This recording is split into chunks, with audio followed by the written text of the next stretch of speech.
52,000 వీడియోలే ఉండే something. Okay. ఇప్పుడు I think ఒక్క నిమిషము టైం ఇస్తే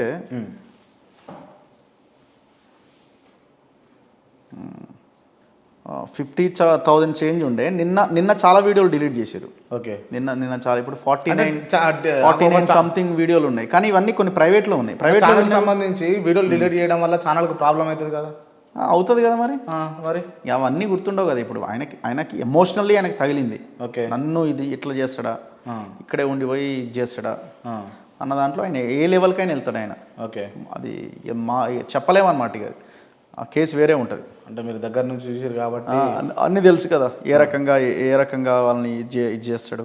అనుక్షణం వాళ్ళ మీదనే ఉంటుంది ఫోకస్. ఓకే అన్న, అంటే మళ్ళీ ఒకసారి ఓపెన్గా అడుగుతున్నా, మీరు దగ్గర నుంచి చూసారు, ఆయన బలం ఏందో తెలుసు, వీక్నెస్ ఏందో తెలుసు, లేకపోతే ప్రతి ఒక్క విషయం మీకు ఐడియా ఉండి ఉంటుంది.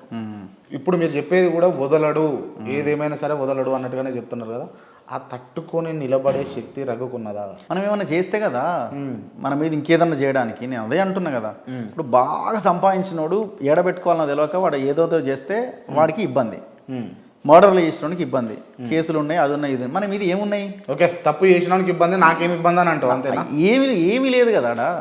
తింటందుకే సరిగా ఇంకో ఈ నెల జీతం లేకపోతే ఇంకోటి రాకపోతే నెక్స్ట్ ఇబ్బంది అయ్యే సిచ్యువేషన్స్లో ఉన్న మనం ఎక్కువగా రేపు ఎట్లా, ఎల్లుండి ఎట్లా అని ఆలోచించే మనము, రేపు పొద్దున ఏమన్నా ఇంట్లో వాళ్ళకి ఏమన్నా అయితే హాస్పిటల్ ఖర్చులు ఎట్లా అని ఆలోచించే మనము ఏం చేస్తాం? ఇంకా అంతకు మించి ఏం పెట్టగలుగుతారు? సరే పెడతారేమో సైబర్ క్రైమ్ కేసులు, ఆ కేసులు, ఈ కేసులు, లోపల వేయాలనుకుంటే ఏదైనా వేయచ్చు, వేరే వాళ్ళతో అదో కంప్లైంట్ ఇప్పించచ్చు.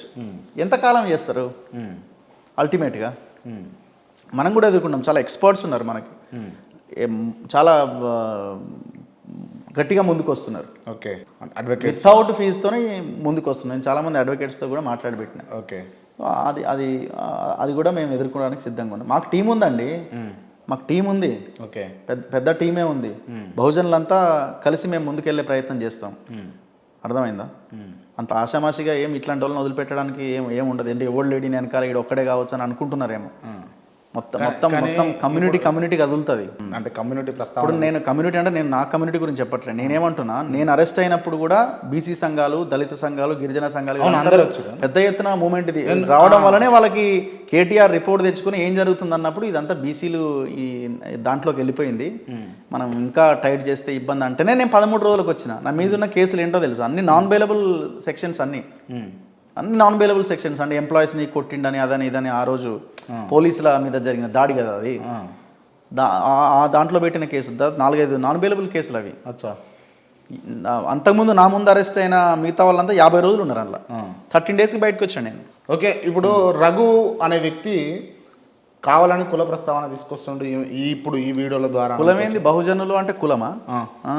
కులం కాదు కదా. నేను ఓపెన్గా మాట్లాడతాను. బ్యాక్వర్డ్ క్యాస్ట్ అంటారు కదా బీసీ అంటే, వెనకబడిన తరగతులు. అంటే కావాలని అంటే రెచ్చగొట్టే ప్రయత్నం. రెచ్చగొట్టడం ఏముంటుంది? ఏముండదు మాకు. ఇప్పుడు నేను వేరే సెక్షన్స్లో ఉండుంటే నాకు ఈ సిచ్యువేషన్ ఉండదండి. ఇప్పుడు ఈడ 15-20 మంది ఉంటున్నా వెనకాల, అసలు ఈడిదాకా రాను, ఎన్నో అయిపోద్ది అది. నేను అదే అంటున్నా. ఇప్పుడు అంటే ఎన్నో అయిపోతుంది అది. ఇప్పుడు నేను ఒక విషయం అడిగినా అన్న, మీ క్యాస్ట్ ఏంటో తెలియదు, ఇంతవరకు ప్రజలకు తెలియదు. నేను క్యాస్ట్ ప్రస్తావించడం జరిగింది. ఇంకొక క్యాస్ట్ని ఎప్పుడు దూషించలే. నేను ఏమంటున్నా అంటే, మీరు మీ ఫలానా అని చెప్పేసి బీసీ కేటగిరీకి చెందిన వ్యక్తి అని చెప్పేసి ఎవరికి తెలియదు. ఇవాళ బీసీని పట్టుకొని అంటే ఎక్స్పోజ్ చేయడం. మీరు నా ఇంటర్వ్యూలు చూడలేదు ఎప్పుడు? నేను SC/ST బీసీ వాదాన్ని చాలా బలంగా నా మార్నింగ్ షోలో నేను ముందుకు తీసుకెళ్తాను. అవును, వాస్తవం అన్న. నేను ఏమంటున్నా, ఇవాళనే ఎక్స్పోజ్ చేయాల్సినంత అవసరం ఏమి? ఎప్పటి నుంచో నేను మాట్లాడుతూనే ఉన్నా అంటున్నా. నేను బీసీ వర్గానికి చెందిన వాడిని చేసుకోనికి కారణం ఏంది? నేను ఇప్పుడు మాట్లాడట్లేదు. నేను ఎప్పటి నుంచో నేను వీడియోలు కొంత అగ్రెసివ్గా స్టార్ట్ అయినప్పటి నుంచే ఈ వాదం రావాలి, బహుజనుల రాజ్యాధికారం రావాలి అని నేను చాలా సందర్భాల్లో మాట్లాడుతూనే ఉన్నా. నేను ఇప్పుడు నేను చెప్పట్లే, మీరు మాట్లాడుతున్నారన్న. నేను స్పష్టంగా అడుగుతున్న విషయం ఏంటంటే, మీరు ఓన్ చేసుకొని ఇవాళ నేను ఫలానా కులం చెందినటువంటి వ్యక్తిని అని చెప్పేసి బయటికి రావడానికి కారణం అంటున్నా. కారణం ఏముంది? నా మీద జరిగిన అన్యాయం అంటున్నా. వేరే వర్గానికి సంబంధించిన వ్యక్తిని అయితే నా మీద ఈ దాడే జరగదు అంటున్నా. చేసేటోడు భయపడతాడు. చేసేవాడు భయపడతాడు. మా వర్గాల్లో ఐక్యత లేకపోవడమో, రకరకాల కారణాలు, మేము ఆర్థికంగా బలంగా లేకపోవడమో ఇట్లాంటి దాడులు జరుగుతాయి. మీరు చూడండి, అంతా ఇట్లాంటి సెక్షన్స్ మీదనే దాడులు ఉంటాయి. మీరు దాడులకు గురవుతున్న జర్నలిస్టులు కూడా ఈ సెక్షన్ల నుంచి వచ్చిన వాళ్ళే ఉంటారు. ఓకే, మీరు చూడండి, ఎక్కడైనా చూడండి, మేజర్గా చెప్తున్నాను నేను. వాళ్ళ మీద కూడా జరిగితే ఇంకా వాడికి అసలు ఇక ఎకరం భూమి లేక, టికానా ఏమి లేక, దిక్కులేని వాళ్ళ అయి ఉండాలి. చెప్తున్నా. సరే అన్న, ఇవన్నీ విషయాలు పక్కన పెడితే కొంచెం సేపు ఖచ్చితంగా మీ గురించి, మీ అభిమానులకు కావచ్చు, లేకపోతే మిమ్మల్ని అంటే అరే ఉన్నాడు రగన్ ఉన్నాడు అని చెప్పేసి ఫోన్ చేసి ఏదైనా ఇబ్బంది కలిగితే ఫోన్ చేసి అడుగుతారు. అవును, వాళ్ళకి కావచ్చు, తెలియాల్సిన అవసరం ఉన్నది. మీ కుటుంబ విషయాలకు వెళ్దామన్నా. మీరు ఎక్కడన్నా ప్రాపర్ ఎక్కడ మీది? మాది ఇక్కడే వలిగొండ మండల్, యాదాద్రి భువనగిరి జిల్లా, వలిగొండ మండల్, వెల్వర్తి అనే విలేజ్, ఉమ్మడి నల్గొండ జిల్లా అది. సో అది మీ విద్యాభ్యాసం అంతా ఇక్కడ? అది సర్వేల్ రెసిడెన్షియల్ స్కూల్ అని, సర్వేల్ గురుకుల పాఠశాల అని, 2000 బ్యాచ్ నాది 10th. ఓకే. ఇప్పుడు ఆ స్కూల్ చాలా పెద్ద ఫేమస్ స్కూల్ అది. ఓకే, సర్వేల్. ఇప్పుడు డీజీపీ మహేందర్ రెడ్డి గారు అదే స్కూల్. ఓకే. నాగిరెడ్డి గారు అదే school, IPS. Burra Venkateswarlu IAS అదే స్కూల్. ఓకే. సో పెద్ద పెద్ద వాళ్ళు, ఐఏఎస్లు, ఐపీఎస్, డాక్టర్స్, ఇంజనీర్స్, చాలా పెద్ద వాళ్ళు. మా అసోసియేషన్, అల్యూమినియం అసోసియేషన్ అని ఉంటుంది. ఓకే. సో అది హ్యూజ్ అనమాట, చాలా పెద్దది అది. ఓకే.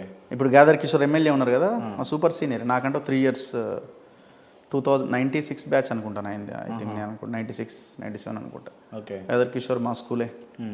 సో తర్వాత నేను ఇంటర్మీడియట్ లోకల్ వలిగొండలో చేసిన, డిగ్రీ భువనగిరిలో చేసిన, ఎంసీఏ చేసిన నేను నల్గొండ SRTAST అని. ఓకే. అక్కడ అయిపోయింది. దాని తర్వాత మీడియాలో జాయిన్ అయినా, ఏబిఎన్లో జాయిన్ అయినా నేను ఫస్ట్ వాయిస్ ఓవర్ ఆర్టిస్ట్గా. ఓకే. ఏబిఎన్ లాంచింగ్కి ఒక 1 week ముందు అక్కడ జాయిన్ అయినా. TV5లో మీడియాకి ఎందుకు వచ్చారు మరి? నాకు ఇంట్రెస్ట్ అంతే, అంటే వార్తలు చూస్తూ నేను టీవీలో కనబడాలి, వార్తలు చదవాలన్నది ఒక ఇంట్రెస్ట్ ఉండే. సో అట్లా ఏంటంటే చాలా సాఫ్ట్గా నేను ఓన్లీ జాబ్ చేసుకొని వెళ్ళిపోయే దానిలాగానే ఉండేది. కాకపోతే నాకు ఫీల్డ్లో ఉండాలనేది ముందు నుంచి ఉండేది. ఓకే. సో అక్కడ 8 months ఏమో చేసిన ఏబిఎన్లో. నాకు యాంకర్గా అవకాశం ఏమంటే లేట్ అవుతుంది అక్కడ, చూద్దామని. Zee24 గంటలని ఛానల్ ఉండేది. సో అక్కడ Zee24 గంటల్లో ఆల్మోస్ట్ 2.5 years ఏమో చేసిన. ఓకే. యాంకర్గా. ఓకే. నైట్ బులెటిన్స్ ఉండేవి. ఒక్క విషయం అన్న, మీ మొదటి సాలరీ ఎంత ఉండే? నాది 8,000. 8,000 రూపాయలు. తర్వాత ఇక్కడికి వచ్చినాక నేను డైలీ వేజ్ కింద స్టార్ట్ చేసిన Zee24 గంటలు. ఓకే. పర్ డే 700, 750 ఎంత ఉండే. నేను first 3 months without week of చేసేసిన. పక్కనే ఉండేది, రావడం ఆల్మోస్ట్ ఆఫీస్లోనే, నైట్ కూడా అక్కడే ఉండేది, చాలా క్లోజ్ ఉండేది మా PCR టీమ్ ఇదంతా కూడా.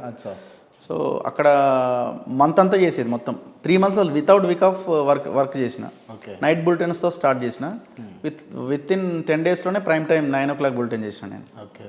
సో అట్లా జర్నీ 2.5 years అక్కడ అయిపోయింది. ఛానల్ క్లోజ్ చేసేది, అది రాత్రి మూసేసేది దాన్ని. దాని తర్వాత బొత్స వాళ్ళు తీసుకున్నట్టున్నారు, అప్పుడు లేని ఇంకా దాన్ని సాక్షికి వెళ్ళిన. ఓకే. సాక్షిలో ఒక 4 months ఏమో చేసిన, నాకు నచ్చలేదు ఎందుకో. అప్పుడు 10TV వాళ్ళు పెట్టారు. 10TV అరుణ్ సాగర్ గారు TV9 నుంచి వెళ్ళిన టీం వాళ్ళు పెట్టారు.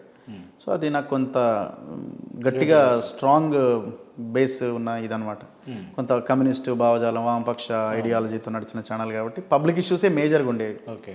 సో నోట్ల రద్దు ఆ టైం ఇవంతా కూడా బాగా బయటికి వెళ్ళినా. సో అక్కడ 1 to 1 అని మీలాగా ఇట్లా ఒక షో స్టార్ట్ చేసిన. ఓకే. సో అక్కడి నుంచి అక్కడ ఒక 5.5 years చేసిన. ఓకే. దాని నుంచి మోజో టీవీ ఒకటి వచ్చింది. మోజోలో జాయిన్ అయినా. మోజోలో 1 year అయిన తర్వాత క్లోజ్ చేసారు కదా, అందరు రోడ్ల మీదకి వచ్చినాం. సో అక్కడి నుంచి ఫైట్ స్టార్ట్ అయింది.